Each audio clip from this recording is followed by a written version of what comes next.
Olá, que a paz de Deus esteja com você. Antes de continuarmos, pare por um momento, respire fundo e permita que esta palavra alcance o seu coração.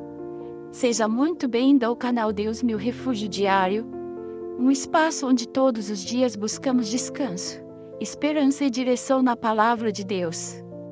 Gênesis 3, 1 ao 24, versículo 1. Ora, a serpente era mais astuta que todos os animais do campo que o Senhor Deus tinha feito. E esta disse à mulher: é assim que Deus disse: não comereis de toda a árvore do jardim. Versículo 2.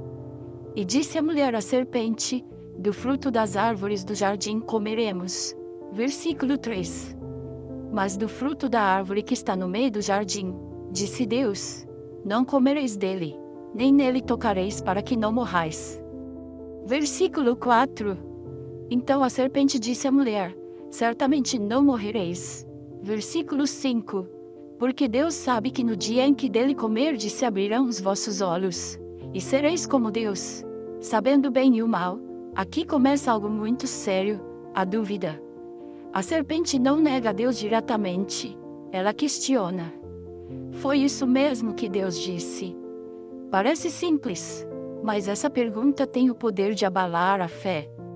Muitas vezes acontece assim na nossa vida.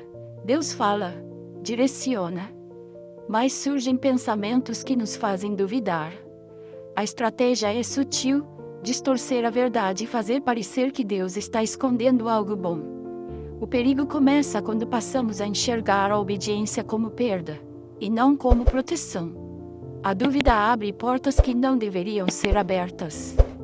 Por isso, é essencial guardar a palavra no coração. Quem tem convicção da voz de Deus não se deixa levar por qualquer questionamento. Se você decide confiar em Deus acima de qualquer dúvida, comenta: eu confio na palavra de Deus. Versículo 6. E viu a mulher que aquela árvore era boa para se comer, e agradável aos olhos, e árvore desejável para dar entendimento. Tomou do seu fruto, e comeu, e deu também a seu marido, e ele comeu com ela. Versículo 7.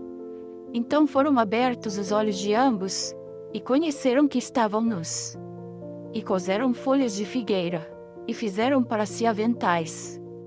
Aqui acontece o momento da decisão, e tudo muda. Eva olha, deseja e toma.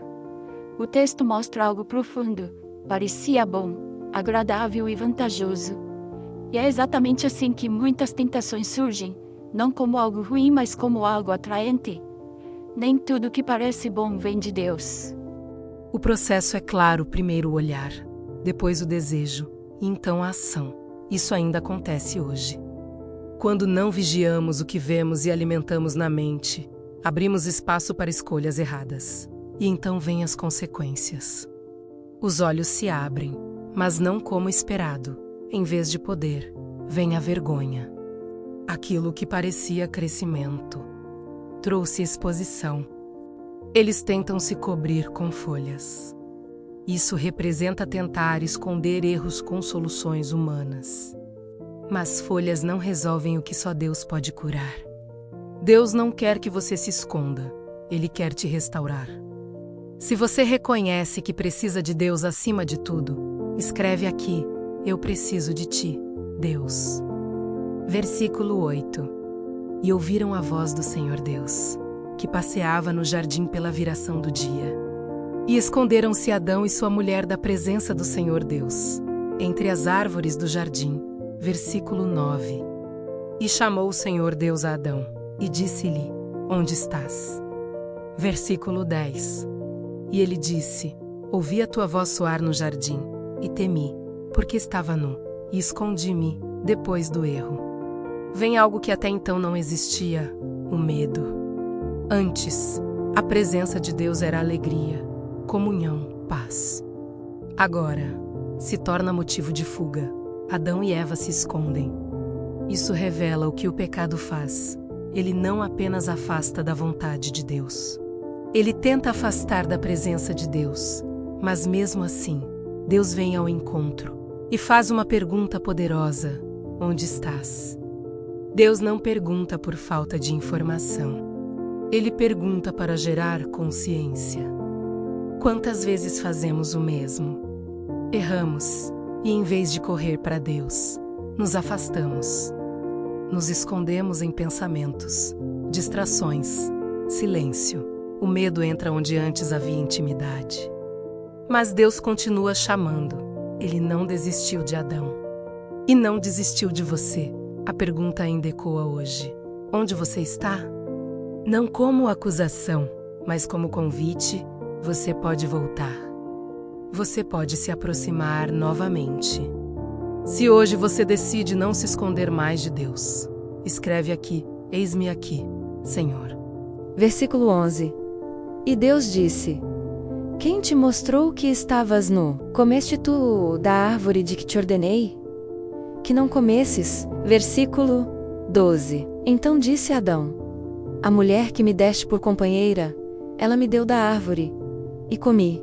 Versículo 13. E disse o Senhor Deus à mulher: por que fizeste isto? E disse a mulher: a serpente me enganou, e eu comi. Deus começa a confrontar, não para destruir, mas para trazer consciência.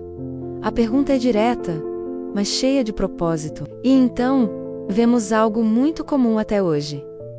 A transferência de culpa a Adão, culpa à mulher, e de certa forma, até Deus. A mulher culpa a serpente. Ninguém assume totalmente a responsabilidade. Isso mostra como o ser humano reage quando erra. Tenta justificar, explicar, apontar alguém. É mais fácil culpar do que reconhecer. Mas a verdade é que a cura começa quando há responsabilidade. Enquanto colocamos a culpa nos outros, não crescemos, não aprendemos, não mudamos. Deus não estava buscando perfeição, Ele estava buscando verdade. Reconhecer o erro não nos afasta de Deus. Na verdade, nos aproxima, porque é nesse lugar de sinceridade que Deus começa a restaurar. Talvez hoje Deus esteja te fazendo a mesma pergunta. Por que fizeste isso? Não para te condenar, mas para te despertar. Pare de se esconder atrás de desculpas.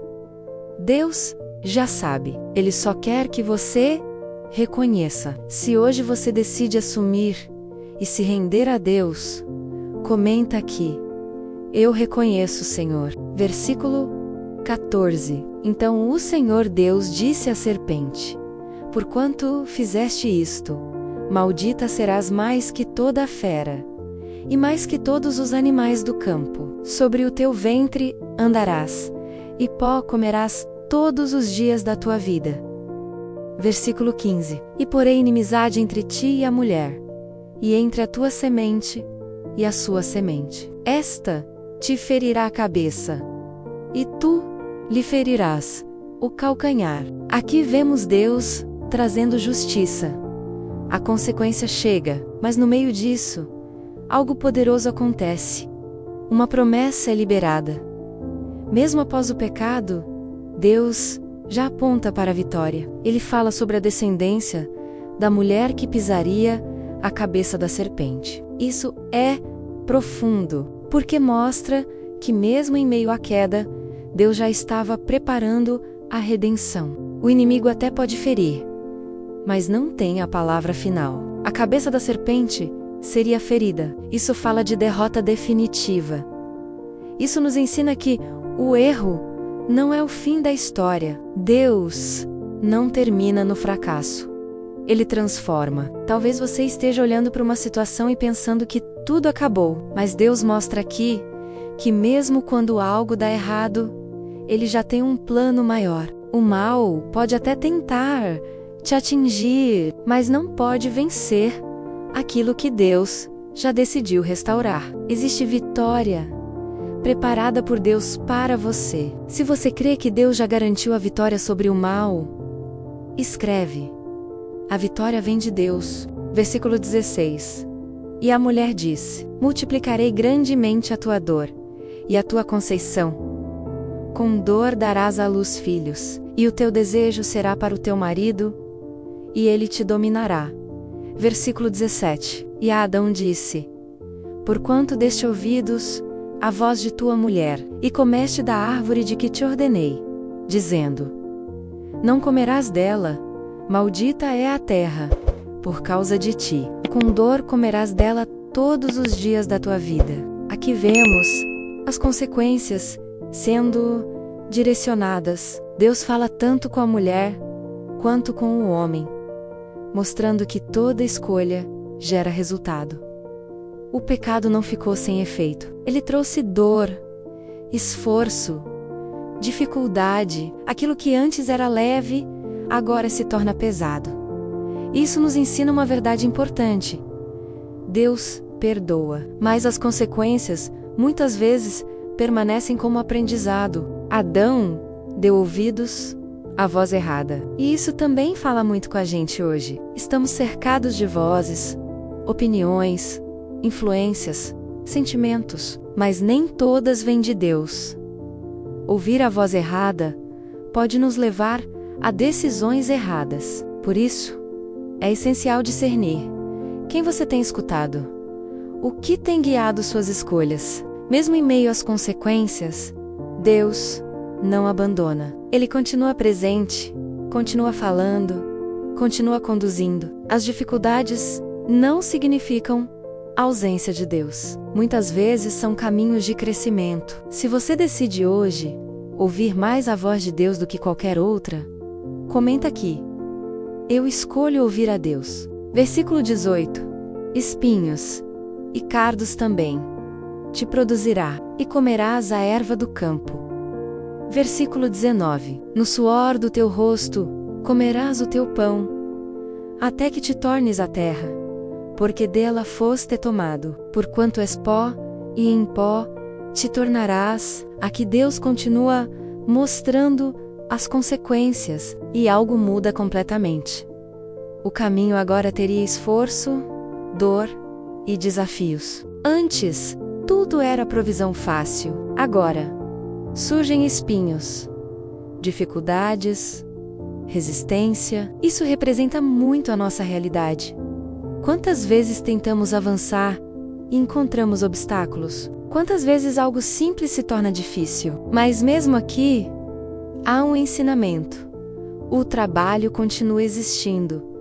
A vida continua seguindo. Deus não tirou o homem da responsabilidade. Ele apenas mostrou que agora seria mais desafiador. E isso nos faz refletir. As lutas da vida não significam que Deus nos abandonou. Muitas vezes, fazem parte do processo de crescimento. Os espinhos não são o fim, são parte do caminho. E mesmo no suor, Deus ainda sustenta. Mesmo na dificuldade, ainda há provisão. A vida pode não ser fácil, mas continua nas mãos de Deus.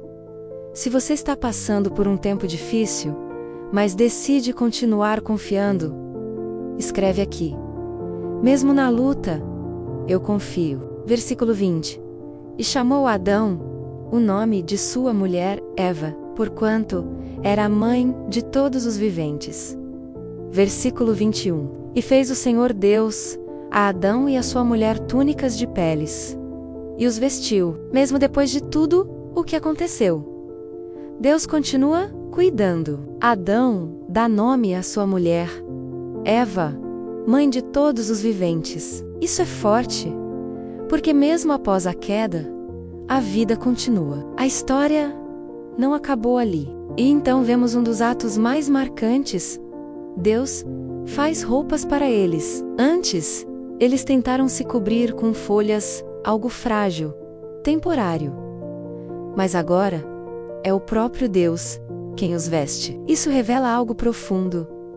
Deus não apenas confronta, Ele também cobre. Ele não ignora o erro, mas também não abandona. Ele cuida, protege e traz dignidade novamente. Isso aponta para o amor de Deus, que vai além das nossas falhas. Mesmo quando erramos, Ele continua presente, trabalhando na restauração. Talvez você tenha tentado se cobrir sozinho e esconder dores, erros, sentimentos, mas só Deus pode realmente restaurar e trazer paz.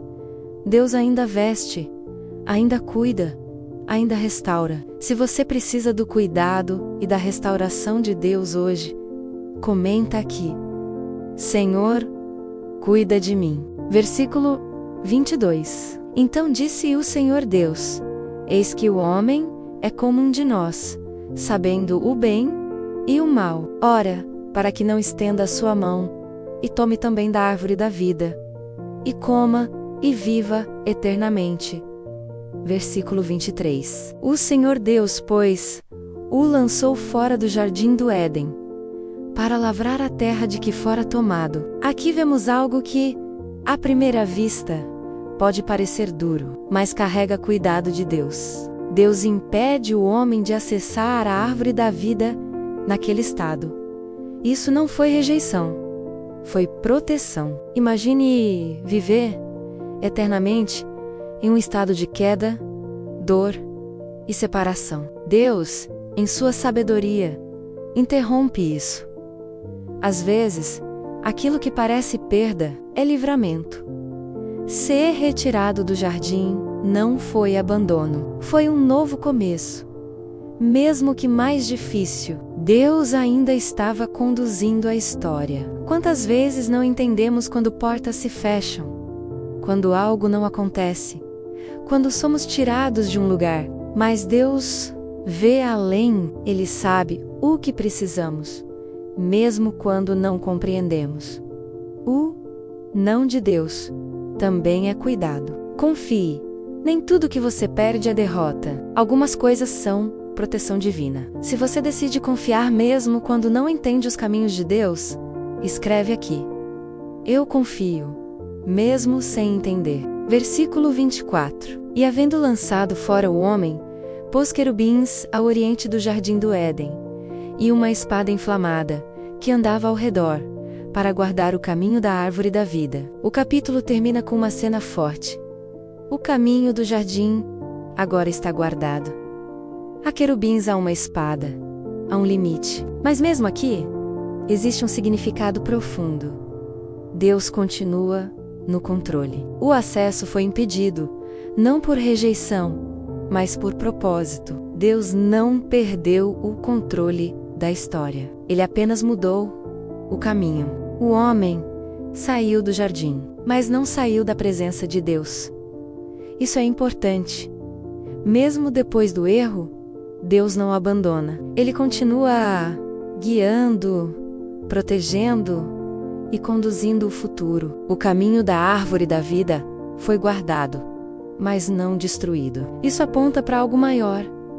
Um dia, Deus restauraria esse acesso. Nada termina sem propósito nas mãos de Deus. Talvez você sinta que perdeu algo, que uma porta se fechou, que um caminho foi bloqueado, mas Deus ainda está escrevendo sua história.